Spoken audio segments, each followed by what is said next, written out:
አምስት የስልካችሁን ባትሪ ሊገሉ የሚችሉ ነገሮች በዛሬው ቪዲዮ ይዤላችሁ መጥቻለሁ ማለት ነው። እነዚህን አምስት ነገሮችን ስቴፕ ባይ ስቴፕ እያስረዳው እነግራችኋለሁ ማለት ነው። እናንተ ላይክ ማድረግ እንዳትረሱ። አሁን ቀጥታ ወደዛ እንሄዳለን።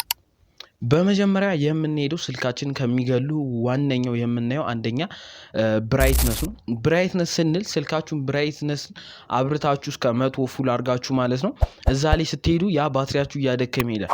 ለዚህም ደግሞ መፍትሄው እንደዚህ ብራይትነስ ስልካችሁ ባትሪው እንዳይገለው መፍትሄው ማለት ነው እናንተ አውቶ ምትላለች ማለት ነው። እሱን በስክሪኑ ላይ አሳያችኋለሁ ማለት ነው። አውቶ ምትሉን ታበራላችሁ። አውቶ ካበራችሁ ፀሐይ ላይ ስትሆኑ ብራይትነሱ ይቀንሳል፣ ጨለማው ስትሆኑ ማለት ነው ብራይትነሱ ደግሞ ይጨምራል ማለት ነው። ይሄን አውቶ ስትጠቀሙ ብራይትነስ ማለት ነው ይሄ ስልካችሁ ባትሪ ከማድከም ይቆጠባል ማለት ነው። ሁለተኛው ደግሞ ሊያደክም የሚችለው ባክግራውንድ አፖች ናቸው። ባክግራውንድ አፕ ስላችሁ ባክግራውንድ እናንተ ማታቋቸው ወይም አሁን ለምሳሌ አይቴል ወይም ሳምሰንግ ስልክ ሊሆን ይችላል ማለት ነው። እናንተ ማታቋቸው ገና ስገዙም ስልኩ ማለት ነው የሚኖሩት አፕሊኬሽኖች አሉ። እነዚህ አፕሊኬሽኖች እናንተ አታቋቸውም እንጂ ለስልካችሁ ጠንቅ ናቸው። በተለይ ደግሞ ባትሪያችሁ በጣም ያደክማሉ። እነዛን አፕሊኬሽኖች ማትጠቀሟቸው መርጣችሁ ማለት ነው እነዛን ማስወገድ ወይም ኢንስታል ማድረግ ነው ያለባችሁ። እንደዚህ ካረጋችሁ ባትሪያችሁን አይገልም ማለት ነው። ሁለት አይተናል። በሶስተኛ ደረጃ ደግሞ የምናየው ማለት ነው አፕዴት አፕ ነው። አፕዴት አፕ ስንል አንድ አፕሊኬሽን ታወርዳላችሁ። ያን አፕሊኬሽን ስታወርዱ እየተጠቀማችሁ መሀል ላይ ካምፓኒው ወይም አፕሊኬሽኑ አፕዴት አድርጉ ሊል ይችላል። እናንተ ደግሞ ያንን ምን ያደርግልኛል ወይ ጂቪ ይበዛብኛል ብላችሁ ታስባላችሁ።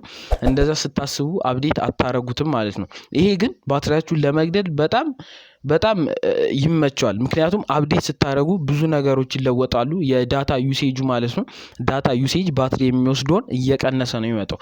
ያንን አፕሊኬሽን አፕዴት አርጉኝ ሲላችሁ ቀጥታ እናንተ ፕሌይ ስቶር ላይ ገብታችሁ ማለት ነው ወይም አፕ ስቶር ላይ በአይፎን የምትጠቀሙ ማለት ነው አፕ ስቶር ላይ ገብታችሁ አፕዴት ታደርጉታላችሁ። ያን አፕዴት የምታደርጉት ዳታ ዩሴጅ ላይ ባትሪ የሚወስደው ዳታ ዩሴጅ ላይ ትገቡና ሲቲንግ ላይ ባትሪያችሁ ምን ያህል የትኛው አፕሊኬሽን ነው ባትሪያችን በጣም እየወሰደብን ያለው የሚለውን ሊስት ያመጣላችኋል ማለት ነው የራሳችሁ ስልክ ላይ እና ያን ሊስት ከተጠቀማችሁ እነዛን አፕሊኬሽኖች ሪሙቭ ማድረግ ነው።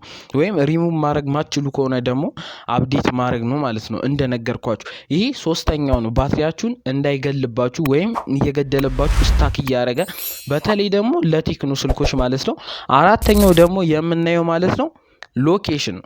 ሎኬሽን ስንል ሁልጊዜ ዜንደር ወይም ስትላላኩ ወይም ጌም ስትጫወቱ ኦንላይን ማለት ነው ወይም የሆነ ነገር ብቻ ስትሰሩ ሎኬሽን ይበራል። ያንን ሎኬሽን አውቶ ማድረግ የለባችሁም ወይም ስትጠቀሙ ሎኬሽን ማብራት የለባችሁ። እናንተ ሎኬሽን ስታበሩ በተለይ አሁን የመጡት በአይፎን ላይ ማለት ነው በጂፒኤስ ተከትላችሁ ስልክ ሲጠፋባችሁ ትጠቀማላችሁ። እንደዛ ስታደርጉ ግን ስልካችሁን ባትሪ እየገደለ ነው እንጂ እናንተ እየተጠቀማችሁ አይደለም። ለዚህም መፍትሄው አውቶ ሳታደርጉት ልክ ሎኬሽን ሲበራባችሁ ማለት ነው ያንን ሎኬሽን ማጥፋት ተጠቀማችሁ ከዛ ያንን ሎኬሽን ታጠፉታላችሁ ማለት ነው። ምክንያቱም ይሄ ባትሪያችሁን በጣም የመግደል ትልቅ ቻንስ አለው ማለት ነው። ይሄ አራት ስልካችሁን ከሚገሉት ነገሮች ደግሞ በዋነኝነት ወይም በአምስተኛ ደረጃ የምናየው ማለት ነው ብሉቱዝ ነው። ብዙዎቻችሁ በጣም ብሉቱዝ እንደምትጠቀሙ እርግጠኛ ነኝ። ምክንያቱም ያው ብሉቱዝ የዘመኑ አመጣሽ ነገር ነው። ስለሱም የተሰሩ ብዙ አይነት መረጃዎች አሉ። እነሱን ዩቲዩብ ላይ መፈለግ ትችላላችሁ።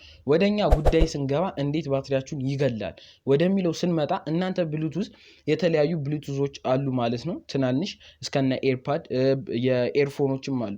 እነዛን ሰርች ስታረጉ ማለት ነው ወይም እነዛ ስታገናኙ ኢነርጂ እየተጠቀመ ነው የሚሄደው። ምክንያቱም እነዛ ብሉቱዞች የእናንተን የብሉቱዝ የባትሪ ዩሴጃችሁን እየወሰደ ነው። ዳታ ዩሴጅ ላይ ገብታችሁ ብታዩ ማለት ነው የባትሪ ዩሴጃችሁን የሚበላው ወይም የሚወስድባችሁ ሊስት አድርጎ ያስቀምጥላችኋል። ይሄ ብሉቱዝ እንደዚህ ነው ማለት ነው የሚወስድባችሁ እና ከብሉቱዝ ደግሞ እንዳይወስድባችሁ ወይም ባትሪያችሁ እንዳይገልባችሁ የምታደርጉበት መንገድ በአምስተኛ ደረጃ ብሉቱዝ ነው ብለናል። የምትጠቀሙበት ደግሞ እንዴት እንደሆነ ልንገራችሁ። ብሉቱዝ ከተጠቀማችሁ በኋላ ብሉቱዝ የምትሏን ታጠፋላችሁ። ብሉቱዝ የምትሏን ካጠፋችሁ በኋላ እነዛ ኮኔክሽን ያገናኛቸውን የብሉቱዝ መሳሪያዎች ማለት ነው የእናንተ ፎርጌት ማድረግ ነው። ለምሳሌ ስልክና ጂፓስ ሊሆን ይችላል። ለምሳሌ እንውሰድ ወይም ኤርፓድ ይሆናል።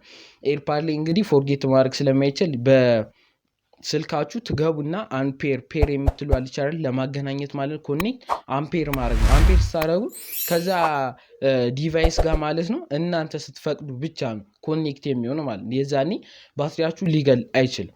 በዛሬ ጠቃሚ እንደሚሆን እርግጠኛ የሆኑ 5 ስልካችሁን የባትሪ እንዳይገሉ የሚሉ ይዤላችሁ መጥቻለሁ ማለት ነው። ቪዲዮ ከወደዳችሁ ላይክ አድርጉ፣ ሰብስክራይብ አድርጋችሁ ቤተሰብ መሆን ትችላላችሁ ማለት ነው። በቀጣይ ቪዲዮ እስከምንመለስ ድረስ ሰብስክራይብ ማድረግ እንዳትረሱ ማለት ነው። ቀጣይ ቪዲዮ እንመጣለን። እስከዛው ግን ሰላም